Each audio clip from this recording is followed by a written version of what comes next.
everybody, today we're going to talk about the 408 visa under the COVID pandemic stream.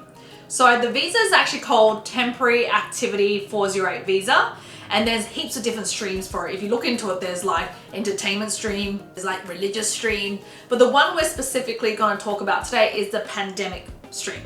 I don't think it's called pandemic stream, maybe like pandemic visa or something like that. This was introduced in response to COVID and Australia's need for skilled workers. And it's been an excellent visa option for people whose visas are running out, they didn't want to apply for another student visa or some other visa, and this was the best option moving forward.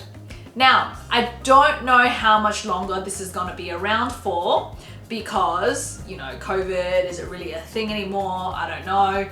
I don't think it's going to be around for much longer. So if you do qualify, and I think if you just hit, you know, the qualification period, which I'll talk about later, apply for it. So just in case overnight they, you know, remove this visa.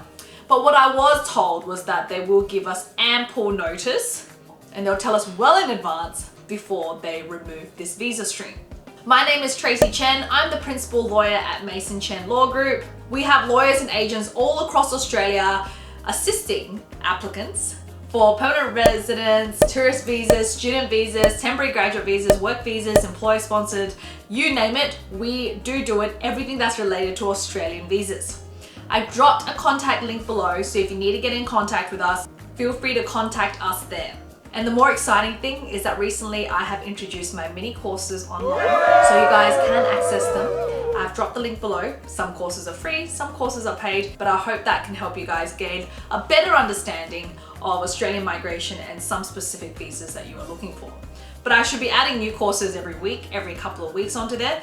So be sure to stay subscribed so you don't miss out on any new exclusive content.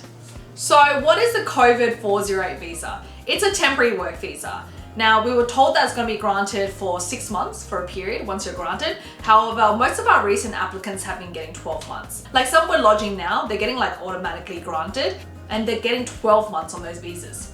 There are specific requirements you must meet though. So it allows you to stay in Australia, live and work and contribute essentially. Now, there's a couple of things that you need to be aware of before you're even eligible to apply. So one, you must hold a substantive visa, and that substantive visa must be expiring within 90 days. So your visa must be expiring within the next 3 months. You can't apply for it too early. Or the second option is if you had a substantive visa and it expired within the last 28 days.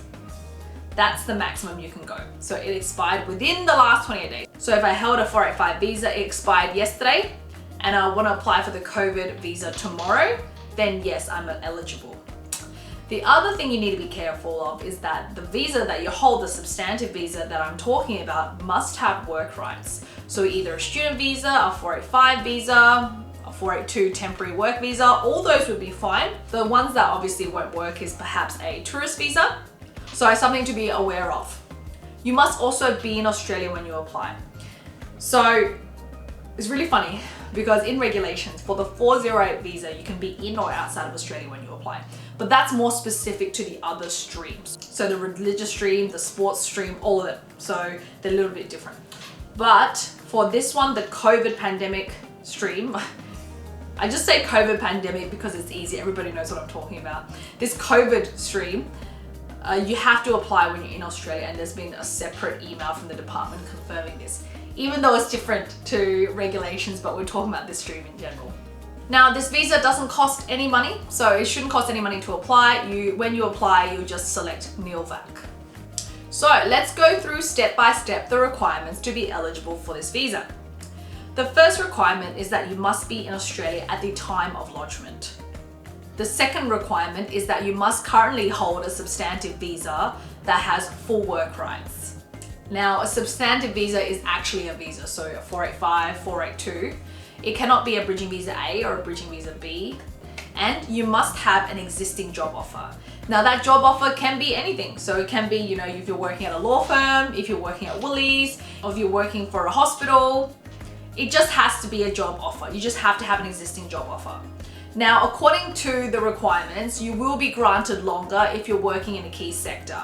So if you're working in health or agriculture, perhaps they'll grant you 12 months. If not, you potentially could get 6 months. Now, in saying that, majority of our clients have been granted 12 months. But just be aware you potentially could get shorter, but we haven't had any issues. Now, do remember, if you don't hold a substantive visa, then you can be unlawful essentially to apply, but your visa must have expired within the last 28 days, so nothing after that. Now, because it's a temporary work activity visa, you need to have enough money to support yourself and any of your dependents. So you can add your dependents on the application, however, they must be in Australia with you at the time as well. You must maintain health insurance, so you'll be asked to provide evidence of health insurance at the time of lodgement, which is known as Overseas Visitors Health Cover, I think. You also need to meet the character requirements, so you'll need to provide your Australian Federal Police check, the one that is full disclosure.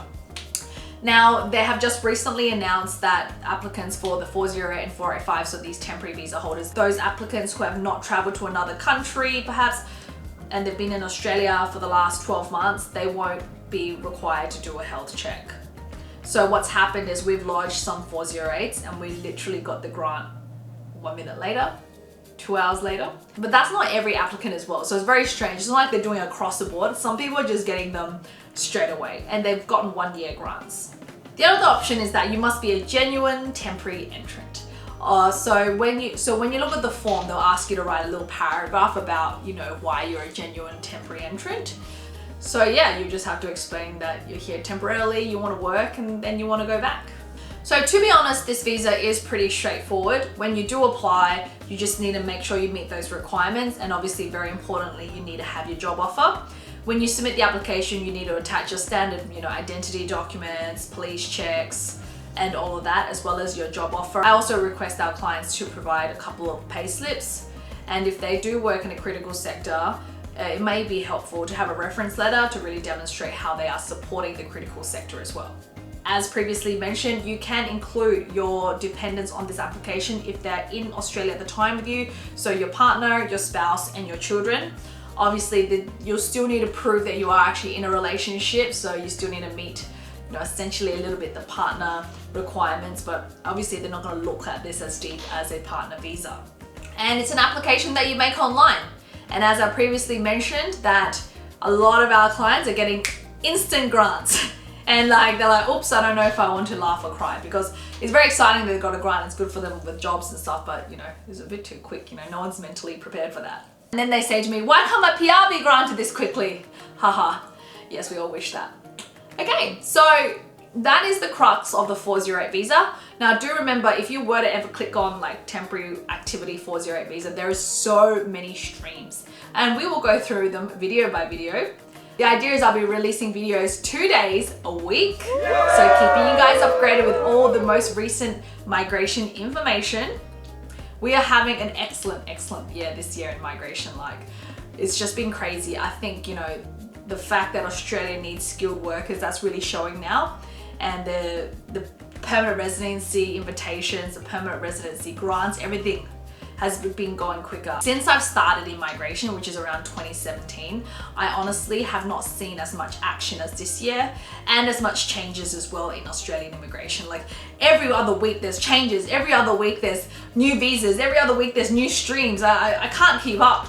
This is the best I've seen it since I've started in this industry in 2017. This is the first time I've also practiced under a Labor government as well. Previously, if you think about it, we've been under the Liberal government for a very long time. So, very interesting, food for thought. Anyways, I hope you guys liked my video. Don't forget to like and subscribe and share this with people who need it. If you want to learn about any visa type specifically, feel free to drop a comment below. I will do my best to get to them. Now, I have shared all my links below. If you want daily updates on immigration, don't forget I do have my Instagram and TikTok where I provide small snippets of immigration information daily.